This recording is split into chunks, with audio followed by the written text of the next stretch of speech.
Sobrang saya nga ng mga bata dahil bumili tayo ng inflatable pool para dito sa bahay natin. Grabe, parang resort na tong bahay natin ba? Paano na lang kaya kung totoong swimming pool na yung ipapagawa natin dito? Sigurado talaga mga pangga, mas lalong gaganda dito. Ala guys, may swimming pool na dito sa Abante Mansion.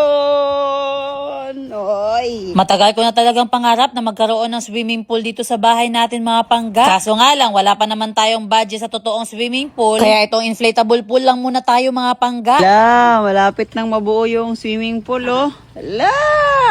Pagkatapos nga naming mabuo yung swimming pool mga pangga, nilagyan na kaagad namin ng tubig. Grabe, sobrang excited ng mga bata. Oh. Kaya naman, kahit hindi pa napuno to yung swimming pool natin, binasan na kaagad natin sila mga pangga. Kasi nga, gustong-gusto na daw talaga nilang maligo dito sa pool natin. Sino ba namang hindi ma-excite dito eh? Sobrang ganda ng swimming pool natin. At ang ganda pa ng view ng bahay natin. Para talagang resort ba? Kahit ako nga, parang gusto ko nang maligo dito. Sigurado, ngayong araw na to, parang babalik ako sa pagkabata ba? Sa sobrang excited nitong mga batang to mga pangga, hala, kahit hindi pa napuno yung swimming pool natin, mag-swimming na daw talaga sila tita. Syempre, isa naman sila sa dahilan kung bakit binili natin to. Sige, mag-swimming na kayo dyan. At saka, naalala ko pala mga pangga, meron pala akong 3 pamangkin dito na malapit lang sa bahay namin. Kaya naman, pinakuha ko na sa pinsan ko para mag-enjoy naman din sila dito sa bahay natin. Oh, yan, naiinis na si Normie kasi binabasa siya.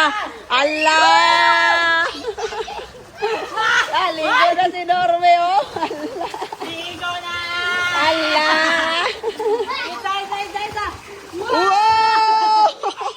Habang inaantay ko yung 3 pamangkin ko na dumating, hindi ko na talaga matiis yung sarili ko mga pangga. Nag-swimming na din talaga ako dito. Nakakaingit kasi sila mga pangga. Ang saya nilang tignan. Kaya naman, hindi ko na talaga napigilan yung sarili ko. Nag-swimming na din talaga ako dito. Ay naku, para din akong bata dito mga pangga. Ay, hindi pala bata, isip bata pala. Ay, bahala na talaga mga pangga. Ang importante dito, masaya ako. At isa pa, ako naman bumili dito, kaya pwede ako maligo dito, uy.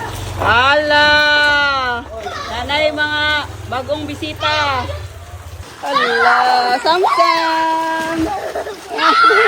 Grabe, nakakatuwang tignan tong mga batang to. Ang saya-saya nila dahil dito sa binili natin na swimming pool. Ngayon, sobrang saya pa nila pero maya-maya, meron na talagang isang bata na iiyak dito. Kasi nga, hindi pala pinayagan ng mama niya na maligo dito sa swimming pool natin. Kasi nga, may sipon pala. Kung gaano siya kasaya kanina na dumating dito, ganun din yung sobrang iyak niya pag alis niya dito. O ayan, habang naliligo sila mga pangga, meron silang prutas at pa french fries. Ang swerte-swerte naman talaga nito, oy. Ang sarap bumalik sa pagkabata ba? Yung palagi ka lang naglalaro at wala masyadong iniisip na problema. Pero bakit ganun kaya mga pangga no? Nung bata pa tayo, gustong-gusto na talaga natin na lumaki para magkaroon tayo ng trabaho at magkaroon ng sariling pera. Pero ngayon, yung iba sa atin, gustong-gustong bumalik sa pagkabata.